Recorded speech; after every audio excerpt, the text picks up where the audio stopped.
Hello, everyone.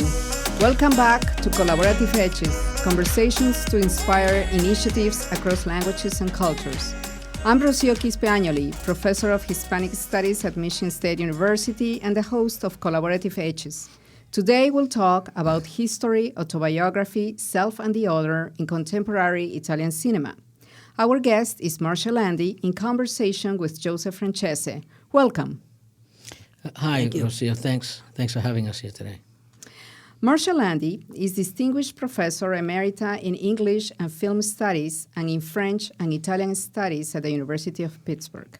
She's the author of several books on Italian cinema and media, such as Film, Politics, and Gramsci from 1994 and Cinema and Counterhistory from 2015.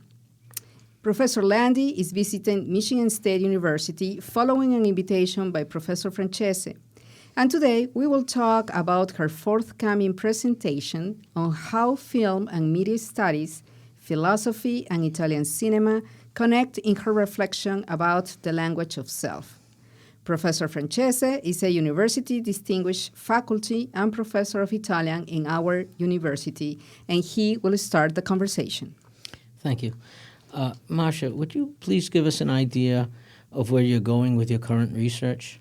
Perhaps anticipate the high points of your talk tomorrow afternoon?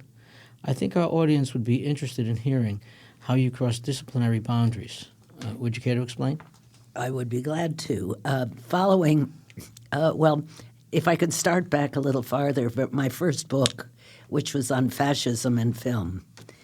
And I was interested in the relation between politics and cinema, and especially as a result of my writing on Gramsci, interested in the particular ways in which common popular forms, I remember Gramsci once said, popolare, what is that? What are the people?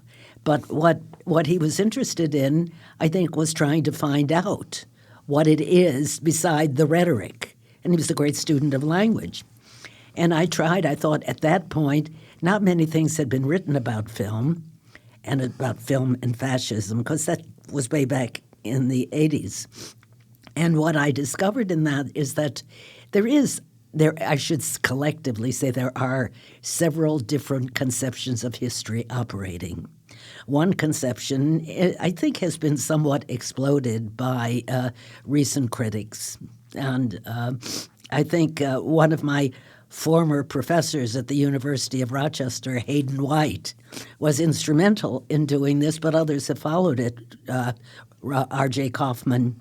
And the point of their work was to indicate that you have to think more flexibly about what a medium is.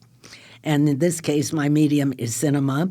And in the case of cinema, it's almost like a totality of everything you want to include. The senses, the sight, the sound, even the tactile dimensions of it. Now, how do you do that without reducing or distorting, I think, what is truth? Well, the question is it truth we're looking for, or is it a way of interrogating texts? Hence, my Gramscian kind of background to find out what are the kinds of questions one needs to ask. This doesn't mean they don't ultimately get answered, but they get answered provisionally. It is a contextual thing. And so through the rest of the books, and I've also been very industrious about British cinema as well, because I was very interested.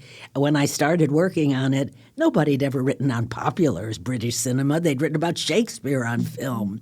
And what I was interested in were the programs, the ways in which cinema and later television was communicating something about the British culture. And I'm pleased to say, although it might sound like hubris and bragging, that it made some impact, because British cinema is now flourishing. And there are many folks who are interested, not that they're disinterested in Shakespeare. There's even an attitude towards Shakespeare that's different. However, bringing me up then to last year's book that came out, was 2015 actually, Cinema and Counterhistory, what I was trying to do there was not argue against history. That'd be a damn fool thing. It's to argue for a more open, flexible, cross-disciplinary way, which I'll talk about in a second, of addressing a text.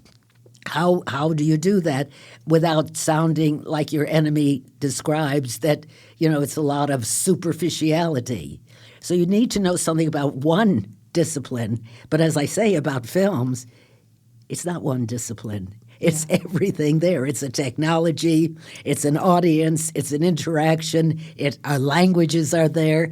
And so it always leads you out. And hence, what you see in studies of cinema is that people are hankering for psychological, sociological, genealogical as opposed to historical, because the final point I'd make about what is not historical in the conventional way is it's not progressive. And it's not regressive. You can go over the history of a writing and discover people always wanted to go back, as we do nowadays in our current politics. And instead, you have to see the samenesses and differences of certain moments and certain kinds of techniques that you need to develop to make sure you're not offering your own generalizations or your own, as some people want to accuse the postmodernists. Well, some of them are derivative, but I think postmodernists has certainly helped us to this. So my ultimate questions seem to be, instead of buying into what's trendy and fashionable about media, which is going to touch on the question of a new media, which is one of my curses and problems, what is it that we understand a medium to be? Mm-hmm. So it's not that I think of things as only medium specific, but I always think of things in a multifaceted, multidisciplinary way. Always checking out, coming back to what it is, your text. I think we are still readers of texts, but it's a very different way we talk about the text.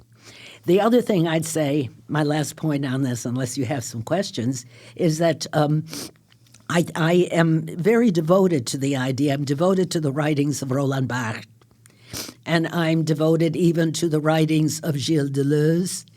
And I think that what's necessary here, and what started, and Foucault, of course, what started with the question, what is an author? Got trampled on. Everybody, no author. Of course there's an author. The problem is, what is an author is the question, and everybody wants to pin it down to a particular phenomenon. So reductivism is something that counter-history should not be, and openness is another, and an awareness of your materials. Okay. Yeah. I'd like to ask a quick follow-up question on that to both of you, because I agree with your last point about history and counter-history. So history is a process of representation, right? It's an account of events. So cinema is a representation as well. It comes from a representation of events. And when you put together historical cinema, so you have two ways of representing events, correct? Mm-hmm. But what I have found when I teach with cinema in my classes is that I realize, especially historical cinema, which is where I'm going, is that people, I'm talking about lay audiences, they watch that and think a movie and they think, oh, things happen that way. So it's like historical cinema is practically the one version of how things happen in that way. What's your take on that when historical cinema and the issue of representation? All right, he pointed to me. I'll start because I think I'm the most vulnerable to criticism in that I don't think there's one thing called facts and another thing called fiction. One of the things I didn't mention earlier about what counter-cinema is that its very basis is art, because art is the expression of our sensations, our feelings, our reactions. Now, the problem is, as you, I'm sure, could validate, that when you present, especially I've talked to older people who have a vested interest in what the past is, and I've talked to younger people who now don't bother me with that kind of stuff. And somewhere in between is a failure on the part of people who don't understand that what's there is momentarily contextual. It's not forever, but it is a fact. But facts come with fiction, as you know. When we want to think of fiction, we've already given it a bad name. We say it's false. But a fiction is, I won't use the word representation because one of the things is that it's no longer a realist. It could be, but it's not a realist recreation of an object. Joe. If I could pick up on something Marcia said before, because there are texts and there are texts, and a lot of postmodernists had trouble when they said, well, everything is a text and everything is interpretation. And I remember a colleague saying, yeah, but when they knocked down the World Trade Center, that was reality. It wasn't a text. And while she was talking, I remember it came to mind a documentary I saw on an archaeological dig at Pompeii. And the skeletons they uncovered were texts. And history, for me, is how real people lived their lives. And what was interesting about that documentary was they found the skeletons of men, women, children huddled together, hugging each other. But they were able to interpret those texts. The wealthy residents of Pompeii still had their jewelry, rings, earrings, whereas the servants who had been made to go to work at an early age, the muscles had cut into their bones. And so, on the one hand you have interpretation of texts, but you also have a material reality. And I'm listening to Marcia, and I guess I have to label myself, I'm an historical materialist. And so this is what this idea of counter history, because what Rocio said, it becomes an historical film becomes it's not what really happened, but it is what enters into the common imaginary, and it's what people think really happened. And as you know, a mental reality often supplants real reality. And so this would bring me back to a question I wanted to ask Marcia. Counter history, which is in the title of I think it's your latest book. You've written so many, but I think it's the latest one, and it's also part of your the title of your talk tomorrow. How do you define it? Is it this blurring of subjective and objective that I've sort of alluded to, the blurring of fact and fiction, or is it something else? Well, I think I can't say, I can't jump in without addressing a little bit what you're talking about. I don't deny when someone is incised and cut that they bleed. Remember Shylock, do we not bleed? Or the Yale critics look both ways before crossing the street lest they get hit by a bus. Because I don't think that's what's involved. I think this is a very complicated question. Of course, there is a certain blurring of subject and object, because there always is. Because the mind gets confused too, and the way in which we perceive changes by evolution, by physical change around us. There's no denial of physical reality. As a matter of fact, the first writings on cinema were about the redemption of physical reality. But it's a question of when you make it as a subject, a disciplinary thing, the thing that's important is to see that it is working differently in terms of conceptualization, that it is being repeated, transmitted, transformed. And now the problem with false, since this is no doubt what's a false narrative, is when you get to a situation, as you can in the classroom, and I've had it, where people will say, oh, what you're saying is that post-structuralist stuff, and it's relativist. And I said, well, where did you ever get permanentist? Where did it come from? I mean, that's why I'm not anti-history. It gives us that change. But what's indicated here, and I think I can respond empathetically and agreeably with the question about people, how they live. I don't know what those bodies, which are shown marvelously in Viaggio in Italia, the Voyage to Italy of the Rossellini film, where George film. Sanders and Ingrid Bergman go to Pompeii, and they see these two. You can't call them corpses because they're statuary now. Yeah. And how you make that. Now, there are two possibilities. One, you say, well, they're just statues, or, well, they're not real anymore. But there's some sense in which there are signs and symptoms of real people that you can understand and get curious about. So I never feel when I look, and I spend a lot of time in museums, I hate the captions in them, but I still go anyway. I spend the time because I'm interested in what kind of differences I learn about them. And a lot of it is the material. And furthermore, to respond another way to your question, a lot of it is the language we use in our investment rhetorically with fact and fiction, or truth and reality. Yes. And one more thing I would say on that, now that I'm getting on my little hobby horse, I don't object to reality, but I do somehow agree with Jacques Lacan's writings that he's really making a distinction between the real and reality. The real is that complex thing you never reach. It's not desire. Desire is problematic, how you distort it. But it's something that you try to ask and understand in some way that doesn't come back with a cliche. Well, speaking of the blurring Yes. of fact and fiction, Yes. spin and in autobiography. Yes. Because autobiography, I don't know if you'd agree with this, do you think it's an act of self-creation? And by that I mean autobiographies, all memoirs, the narrator, the author, and the major character are all conflated.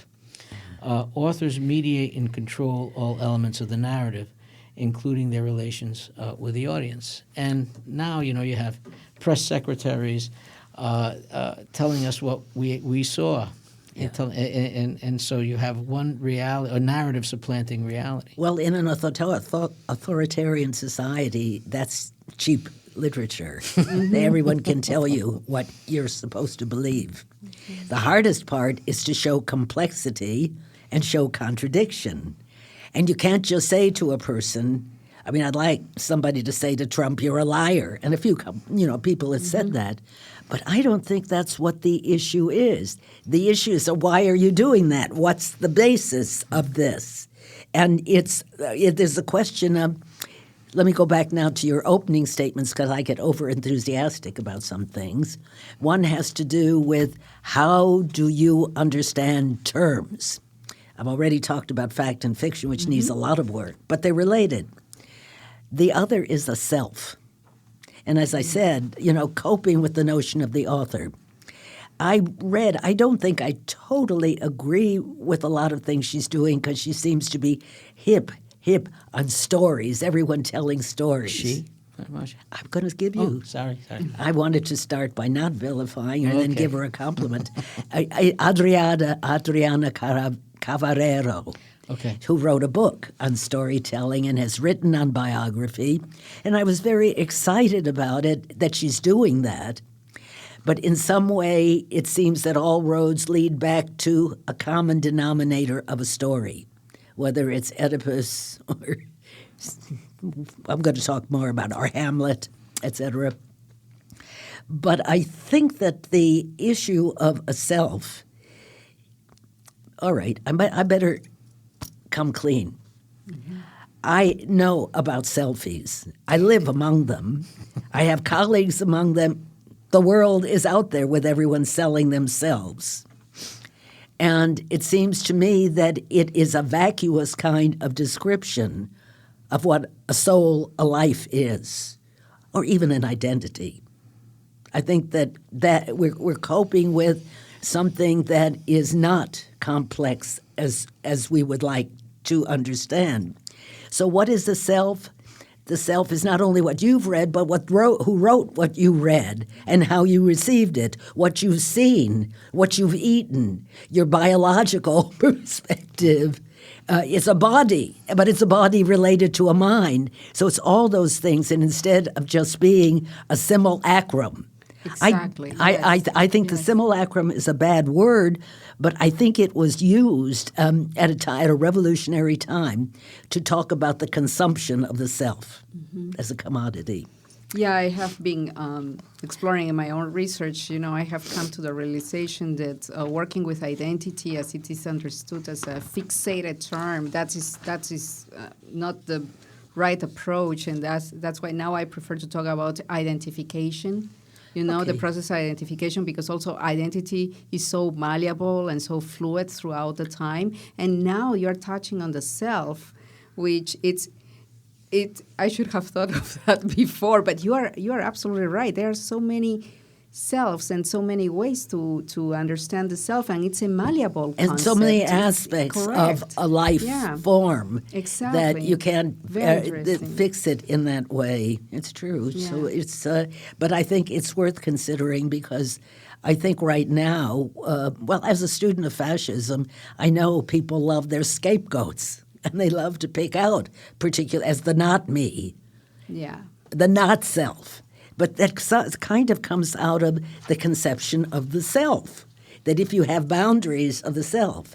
So something that I would consider, along with the blurring of fact and fiction, is kind of to talk about the blurring of the self and other, because it's precisely the bifurcation of them that has created so much difficulty. That's very interesting. Last week, we had a symposium titled "Blurring Boundaries" about Arabic identities in the Mediterranean and beyond. And we were talking about, or the presenters were talking about exactly what you are pointing out. It's so interesting. But now let's go to digital media, Joe. Oh, okay. Yeah.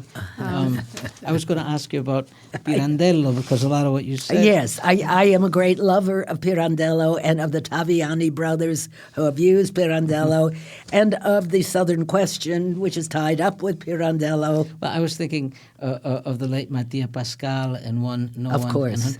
Anyway, with the digital media, because you've kind of walked around it. So I want to see. Well, the last chapter of my book doesn't really walk around it. I think I offer. This may be defensive, but I don't think so. I think too many people are creating a binary between cinema and digital, new media. Lev Manovich. Everybody wants to read Lev Manovich's book. He's not a villain, but they want to see, sometimes in very utopian terms, a new world in being. Well, you've been asking me about this new world in being, and as a matter of fact, as a student of counterhistory, I'd say, well, tell me about television that's been around for a long time, and it's obviously a central feature through which streaming occurs, but it is that medium. And that's the reason I think that in cinema studies, we've allowed for more studies in television, where we were a little bit saucy about, film, what's the art form. Mm-hmm. So I think that my sense is, of course, that I would be contradicting myself if I said that there is no change. I believe there are changes, but the changes are in the culture, and the changes are in the technology, but the technology is the only thing. I mean, I hope I can say and use the word evolution, because there's some kind of evolution that takes place, but it works in terms of different destinies and different directions. And when we try to see this bifurcation, I don't think we see the lacunae and the odds and ends. I think, in one sense, cinema may have reached its bad nemesis in the new media, but it's now using it in very interesting ways, experimentally, with many of the issues that it's been interested about: the body, the skin, the interior, the exterior, framing, the loss of framing. Basta. Mm-hmm. Okay, I was going to, with the digital media, I was going to bring you back to a 5-letter word you used earlier, but you kind of used it, well, I don't know. But digital media reality and spin and the unseating of traditional politics. We have the famous example of someone you mentioned, Donald Trump, his mastery of the 140 character Twitter format, and how amazing how his 3 a.m. tweets dominate morning news cycles throughout how they dominated throughout the primary and general elections. Would you care to comment on that? I wouldn't really, but I will, because I'm insipid in no vein. I think that what he says is vacuous. And people know it is, this is involved in studying media. When I was talking about how you relate to a text, if you relate it just like a static image of Mussolini standing up, how many pictures and the adulating masses, what was the content of it? Did they really believe he was going to drain the Pontine marches? How much did he do of that, by the way? Mm-hmm. Now, granted, he may have done some things, but that isn't our issue. We're not pure having done everything or having done nothing. In the case of Donald Trump, for me, the biggest failure is the shoddiness of his audiences and the cowardliness of media. He blames media, but for the wrong things. He blames it for not being addressed to his selfie. Mm-hmm. But the problem is that they have their own kind of ideological structures, if we can exalt it in that way, and that these tweets are really worth studying now, because I don't think people understand, especially with them, what the impact is. What part of your brain, I'm going to get a little neurological now, what part of your brain, what part of you comes to understand that, how much there's meaning and how much is just a gesture, and maybe not truth, but something else. It's not even fiction. Yeah, it's a performative act. Of course yes. It's performative, and I think that's another gift, I think, of recent criticism and theory, to understand how you talk about performativity. Yes, that's right. So, well, thank you very much for this conversation, which is a great inspiration to learn more about autobiography, the language of self, and Italian cinema and media. Marcia Landy's talk takes place Wednesday, November 8th in B342 Wells Hall, which is the main conference room of the Romance and Classical Studies Department, and it's titled History and Autobiography: The Language of the Self and Contemporary Italian Cinema. I'd like to conclude this conversation with a big thank you to both of you, Joe and Marcia, for being here today. Well, thanks for inviting us. Thank you. It's been very, very, very happy to have you here. And of course, the ideas and opinions expressed on this podcast do not reflect those of the College of Arts and Letters, any of our sponsors, or any official entities of Michigan State University. I want to thank again our guests and our technical producer, Daniel Trego, and tune in for our next podcast on collaborative H's. See you next time.